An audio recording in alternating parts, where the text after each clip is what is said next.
listening to the CHGO White Sox podcast presented by PointsBet. Use promo code CHGO when you sign up to get 2 risk-free bets up to $2,000. I'm Sean Anderson, a.k.a. Scott Farrell. You can follow me on Twitter at Sean_W_Anderson. I'm the host of the CHGO White Sox pregame show. Alongside me, as always, is Herb Lawrence. Hello. You can follow him on Twitter at Ecknermall23. I wish this was a bit. I wish this was a joke, but it's not. I used to do a pretty good Scott Farrell impression at 670 The Score when we used to do CBS Sports Radio. So come on, sit down, crack open a cold one, and we'll talk to you about the White Sox. We've been gone for about 3 games here, and the White Sox have lost 3 games. They've played the Orioles. We did cover the first game, and that was very, very disappointing. I immediately forgot about it. And then, Herb, we've had to watch the last 2 games. The White Sox are on a 4-game losing streak, and you were at the crib yesterday. What was the atmosphere like in that place? Because it can't be good. It was subpar.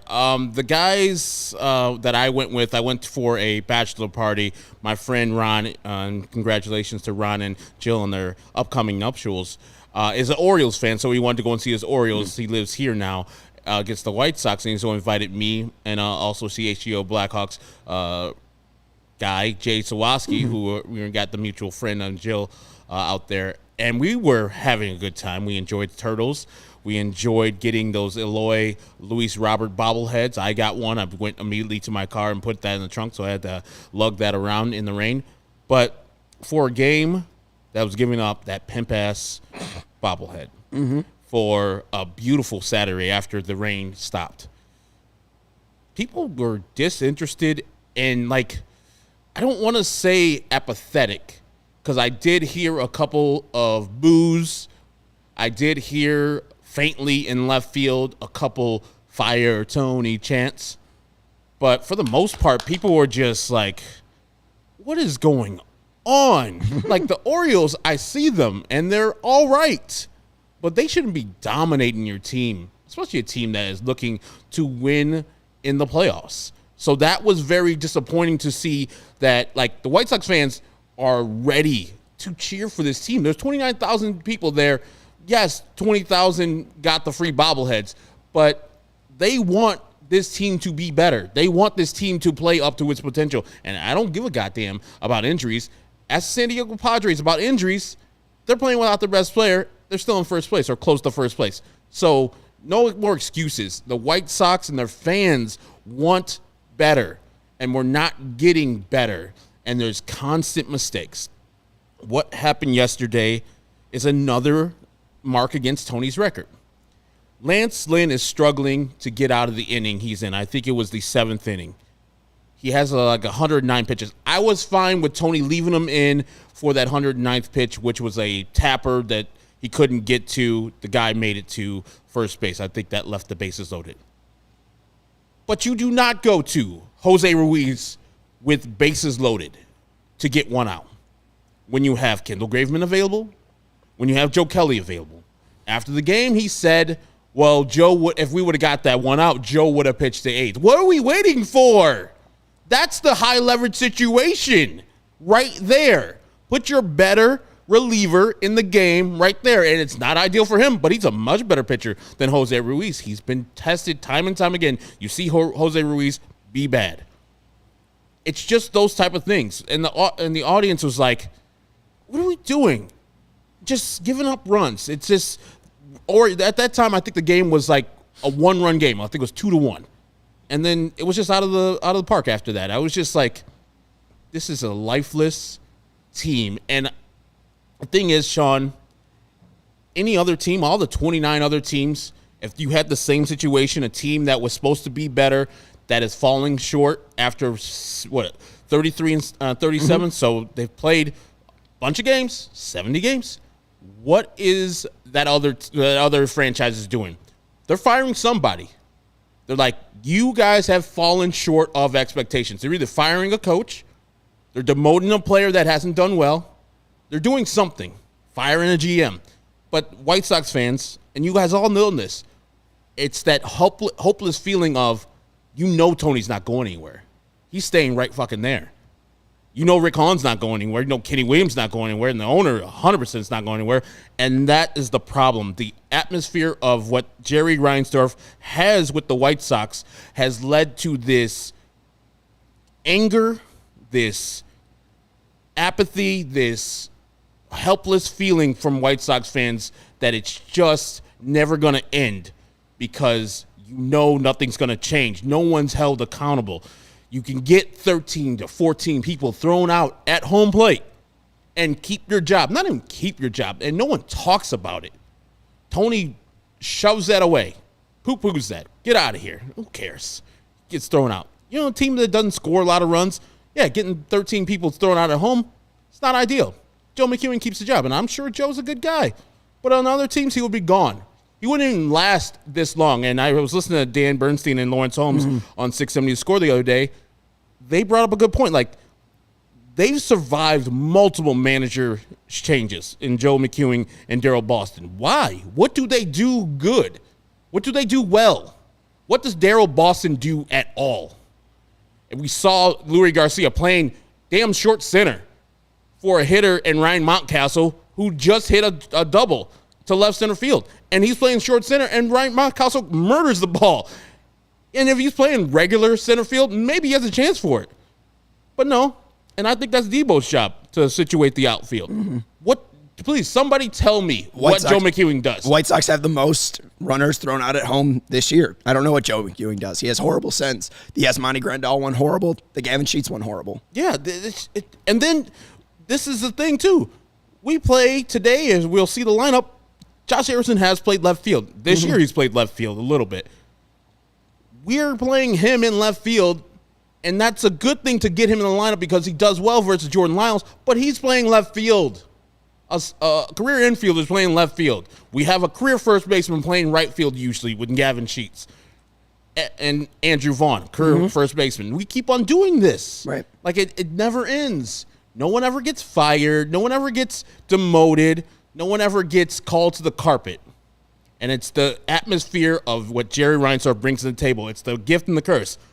Good that he is loyal to his employees and they feel like they're never going to get fired. And that's a good feeling to have as an employee. But also, it's complacency. It's, I can do whatever I want to do, and I know Jerry's not going to fire me, Joe McEwing. I can do whatever I want to do, and I know Jerry's never going to fire me. Darryl Boston, same thing with Tony. Same thing with Rick. Same thing with Kenny. Like, the last time that they actually had a general manager that was not from this organization and had previous experience with this organization was Larry Himes. And look what he did. Jack McDowell, Alex Fernandez, Frank Thomas, Ron Ventura, and then they fired him after that. So, like, the last time they actually vetted and went out and found a manager, not a guy that they already had chosen like Robin Ventura or Tony La Russa, was Ozzie Guillen, where they were going to hire Cito Gaston, and Jerry said, hey, Kenny, how about you go and interview Ozzie? And he blew his socks off. And he hired him. So this is a whole atmosphere that brings this White Sox organization to where it's at right now, in a time where we should be celebrating. We should be, like, dominating the Orioles. This is year 5 of the rebuild, 6 maybe. And if I had to bet on futures, if I was just a blind person to baseball and walked into that game, I'm like, which team would you rather have?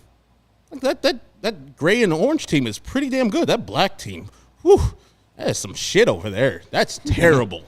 So, yes, the Orioles play in a tougher division, and they act like it, and they play hard, and their young players are hungry, and they play every day. There's no resting. There's no using games as a rehab stint as the White Sox do. And so this is all the things. There's way too many things to reel off why the White Sox are what they are. But it's a culture, an atmosphere that Jerry Reinsdorf sends from the top down, and they all do the same thing, and they all don't care because they know they're never getting fired. Preach. That was fantastic, Herb. That was one hell of a rant. Just open it up. Hey, we've been off for 2 days. Herb's got 10 minutes of White Sox thoughts, and this is good for my voice. So I appreciate that. And everything right. And I mean, it just makes me think of the Bulls, because this is different than when Michael ended up taking over, right? They weren't in a good spot. They needed someone to rebuild them. Jerry right now is actively hurting his team. This team should be better. There's a comment all the way up at the top, Steven, from Mr. C, and he said something along the lines, and also shout out to Mike LUK, who said Steve-O's hosting the show. Love the Steve-O from Sons of Anarchy, and love Steve-O from Jackass. Mr. C said, you guys keep saying that the Sox are the best team in the division. Really, it's not about making the playoffs. It's about winning a World Series. We know that. The only way this team is making it to the playoffs is by winning the division. That's the goal right now, because the White Sox aren't good enough to be in any other spot. The White Sox, as you'll see right now, the White Sox top 4 players right now in their lineup are not 100%. They're not the best team in the division right now. They should be, period. There's no excuses at this point, too. I mean, Herb's 100% right. You can have all these injuries, but nothing's happened. No changes have happened. The injuries don't change Joe McEwing's job. The injuries don't change Daryl Boston's job. I don't understand why Tony La Russa, the way that you explained the 7th inning, why he's putting Jose Ruiz in that position for Lance Lynn. Kendall Graveman's not injured right now. Use him. It makes no sense to me. So the White Sox are coming in to this year, on paper, we're the best team in the division. They have a minus 52 run differential. They're not the best team in the division right now. We know that. And winning the division, being the best team in the division, is the most important thing to them, because that's the only thing that they can control. Let's look at the starting lineup for the Sox, because I think that we can kind of explain this a little bit for you. Tim Anderson leading off at shortstop, Andrew Vaughn batting second, playing designated hitter, batting third, Luis Robert in center field, batting fourth, Jose Abreu playing first base, batting fifth, Gavin Sheets in right field, batting sixth, Jake Berger playing third base, batting seventh, Josh Harrison in left field, batting eighth, Seven Zavala playing catcher, and batting nine, Lenyn Sosa playing second base. Now, Tim Anderson, Andrew Vaughn, Luis Robert, Jose Abreu, like you said, we're told by the doctors, if it's not going to be a close play or if it's an easy out, don't give 100%. Tony La Russa said that to the media. So right now, the White Sox 4 best players are not 100%. Their 6 best players are not 100%. Their 7 best players are not 100%. Yoan Moncada's on the IL. Yasmani Grandal's on the IL. Aloya's rehabbing. And those 4 guys right there are not 100%. It's not shocking now that they're losing and going to get vacuumed by the Orioles here, but it's pathetic because you're 100% right. Tim Anderson should be up here when he's 100%. Luis Robert should be up here when he's 100%. Jose Abreu, when was the last time he had a day off? This is getting ridiculous. Sit him down. And if you don't have enough people on the roster to have a roster, then examine the 40-man. Why the fuck are all these bad relief pitchers in Charlotte right now doing nothing for your team? Sign replacement MLB talent like Brian Goodwin, Billy Hamilton, like you did last year, and fill out this roster so you can get healthy. I think their goal is to, when this 19-game stretch comes up against the AL Central, is for all these guys to be healthy. But you have to play the Angels, you have to play the Giants. You might lose, 5 of those 7 games. And what if you're not 100% for these next 19 games against the AL Central? This is the most crucial point of the White Sox season, and they're not 100%. All they needed to do in these games were score runs. Yep. Yesterday, they lost, the most amount of runs they gave up was yesterday in 6. In the past 11 games before this series, they were scoring 7 a game. This team needs to be healthy, needs to be ready to go for this AL Central run. And if they're not, their playoffs hopes are absolutely dashed. Yeah, they're losing to pitchers that you've never heard of in your life before. Mm-hmm. I'm sure our guy KPW's seen Watkins before, but I've never seen him before. Spencer Watkins was out there dealing versus the White Sox. Garbage like that is out there shutting the White Sox down. And at the time I tweeted it, the White Sox had scored 2 runs in 25-plus innings in the 3-game series versus the Orioles. Eventually, they scored another run. So 3 runs in 27 innings versus the goddamn Baltimore Orioles. That's a run per game, guys. I'm the math guy today. Sorry, guys, because his voice is hurting. So I did that real quick. It's not ideal. They're struggling, and my guy Studs is in the house. My guy Bears. I mean, yeah. At least I know I got something to look to. I got something to look to with Justin Fields. He does 0-2. I know that, guys. It's the only what you need. But this White Sox team, we've done this show already. We've done millions of shows, and yes, I still want Tony La Russa fired. That's pass. He's earned his firing millions of times. We did that rant. We did that rant 11 games ago. Yeah. He should have gotten fired when he walked fucking Trey Turner. Yeah, and so it's just dumb right now to actually have this team losing the way they're losing. I didn't think we're going to get rock bottom past that Dodgers loss. This is worse. This is rock bottom. You're at the crib. You're versus a subpar team. And they're better than their record purports. But also you should, at minimum, beat them 3 out of 4. You're going to get swept by this team. That is piss poor. And you know when you're going to have that conversation on July 4th, and it's the gangbang with, and that's the word that they use, gangbang. This is when the media meets up with Rick Hahn after every homestand starts. Scrum. Yeah. He's like, well, we did this, we did that, we didn't get some players back. It's kind of like an acquisition at the trade deadline. That same stuff every single year. It's all the same stuff. You know the White Sox are going to go out there to L.A. and they got to face Noah Syndergaard and Shohei Ohtani. Good luck. Good luck there. I don't know who the middle pitcher is yet. And then they're going to go out to San Francisco, who apparently is going to elevate Yermin Mercedes to the roster because one of their players is hurt. One of the guys, Luis Gonzalez, is on the IL. Carlos Rodon has an outside shot of pitching on Sunday versus the White Sox. And you might get swept that whole series, the whole road trip. Then you're done. Right. Like the 19 games versus the Twins and the Guardians and the Royals and the Tigers might not matter. It might not matter. But, if you're in a different division, it's over already.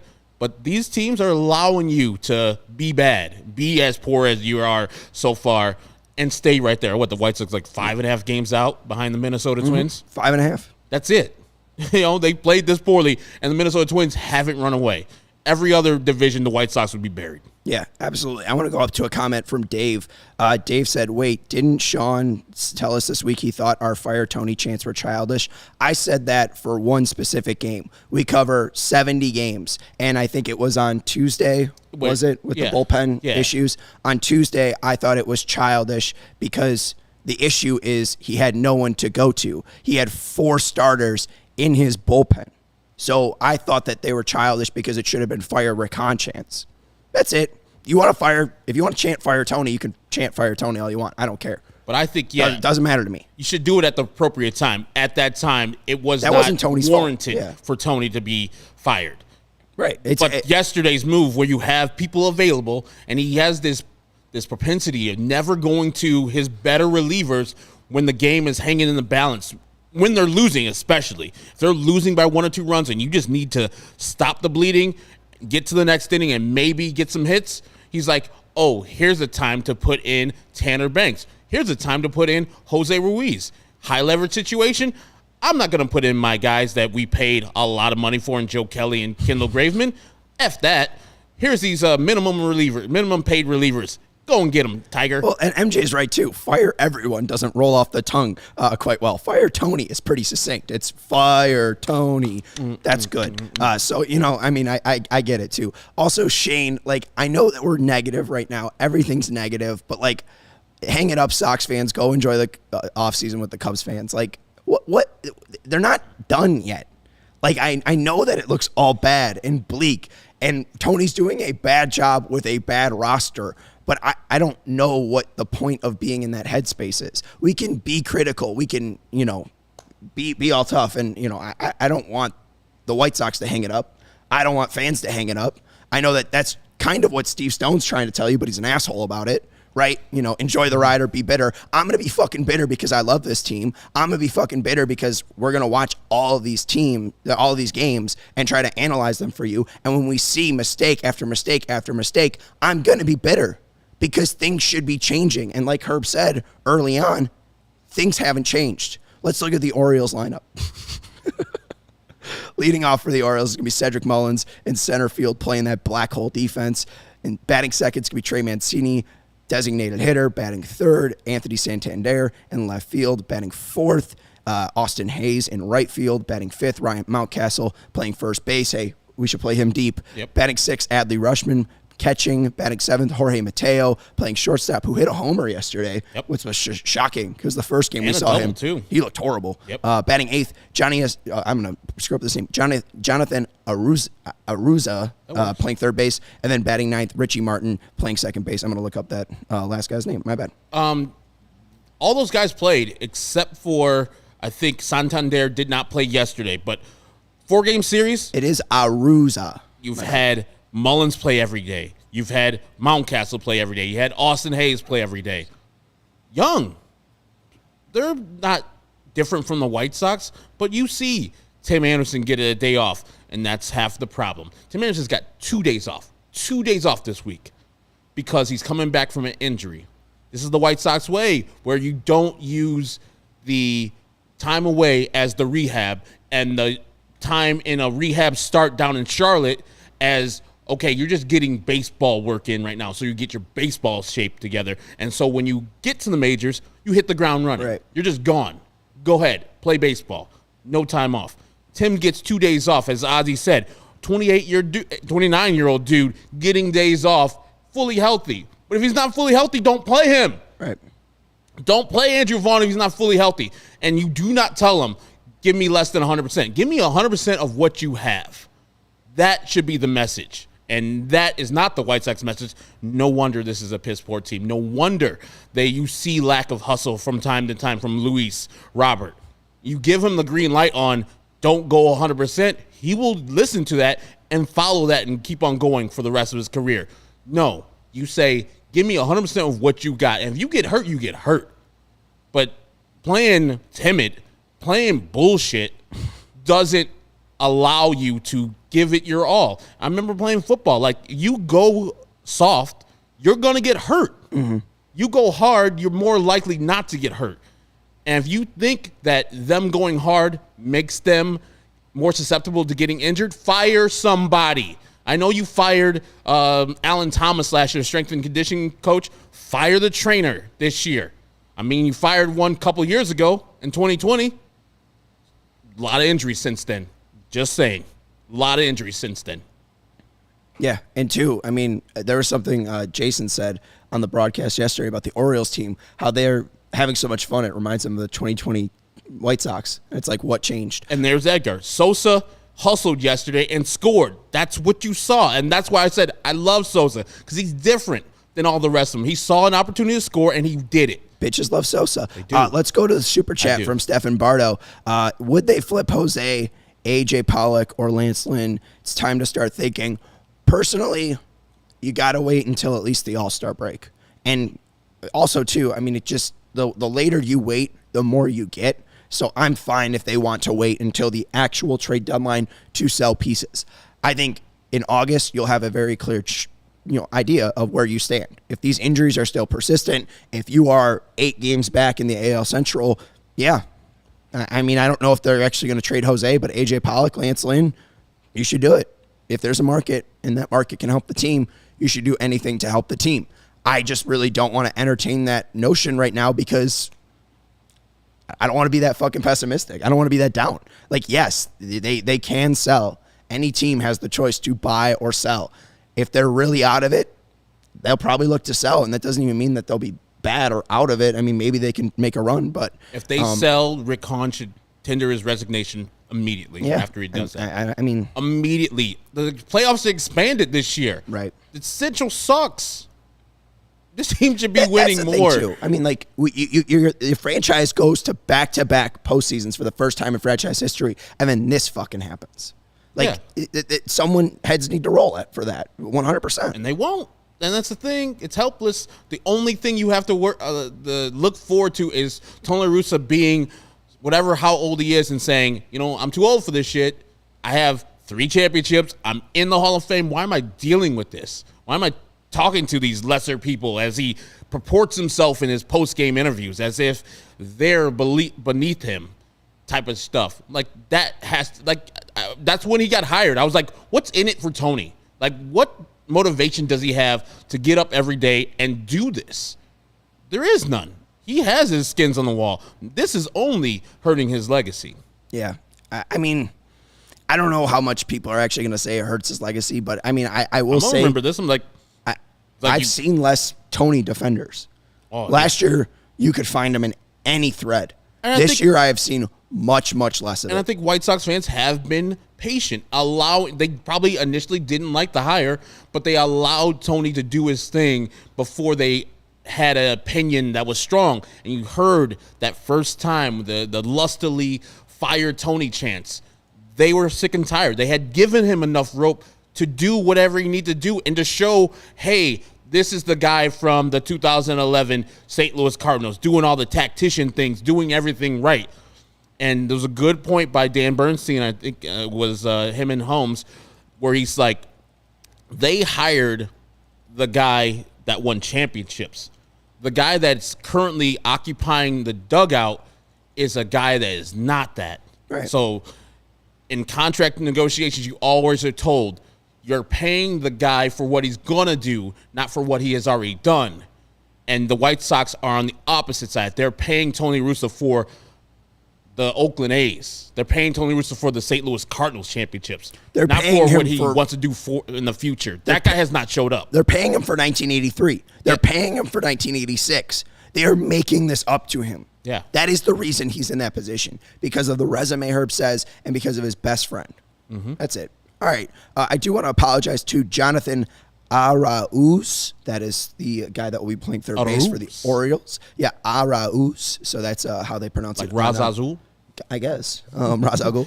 It's Razagul. The other thing I wanted to bring up was Josh Harrison playing in left field. 2020, he played 30 innings in the outfield. In 2021, he played 139 innings in the outfield. And like Herb said, he had an inning this year with the White Sox. Not a great outfielder, but hey, that's not a downgrade because all of the outfielders basically suck outside of A.J. Pollock in left field. He had a -4 outs above average in 139 innings in 2021 in the outfield. And this is not good. They're playing Gavin Sheets in right field for some damn reason. Yes, he had 2 hits yesterday and hitting the opposite way. Awesome, Gavin Sheets. I appreciate that. But A.J. Pollock shouldn't sit because Gavin Sheets is playing. Right. Gavin Sheets should be the guy like, okay, we need a right fielder. Get Gavin Sheets out there. Or we need a pinch hitter off the bench who might have a little lefty power. All right, cool, Gavin Sheets. They shouldn't be sitting A.J. Pollock down for Gavin Sheets and or Josh Harrison. Let's look at the pitching matchup today and see who the White Sox should be nailing and should be knocking around the park, which they haven't been in the past couple games here. Jordan Lyles is the pitcher for the Orioles. In 78 2/3 innings, he has a 4.92 ERA, 91 hits allowed, which is the most in the major leagues, 66 Ks to 27 walks, and an 8 ERA plus of 80. Dylan Cease, 74 innings pitched, 26.8 or 2.68 ERA, 59 hits allowed, 108 Ks, which is 5th most in the MLB, 36 walks, which is the most in the MLB, and an ERA plus of 145. Herbert coming off a C start, which was, in our mind, one of, if not the best in his career. Correct. I think he'll give you quality effort today, and these Oriole hitters are nice. They're top 4 or 5. I like them. Bottom sucks. Not great. Not great at all. And I know home dude hit a home run yesterday, and Mateo was pissed the other day that Kopech hit him. He's not good. He's just got over the Mendoza line. I think Dylan Cease should dominate tonight. He should be the pitcher that we've seen last time he went out. And, I would say maybe shutout alert. If he can find a way to have better economy of pitches, get into the 7th, 8th inning, and do some work. And Brendan, yes, salute to our Calder Cup champions, the Chicago Wolves. Did they really? Yeah, they won it last night. Hell yeah. Congrats to them. Shout out to, I guess they're not really the Blackhawks one, but I know Greg's been covering them. Yeah, so they are shout out to Greg. I think the Hurricanes They change it every year. Right, yeah. The Carolina Hurricanes people. And my guy, Lindsey Wilhite, who runs their PR, I believe. You got a name Shout drop. out, Lindsey. And hey, Rusted saying you're mean officially called up by San Francisco, like you mentioned. So we might see you're mean and Carlos Rodon. That'd be great to see.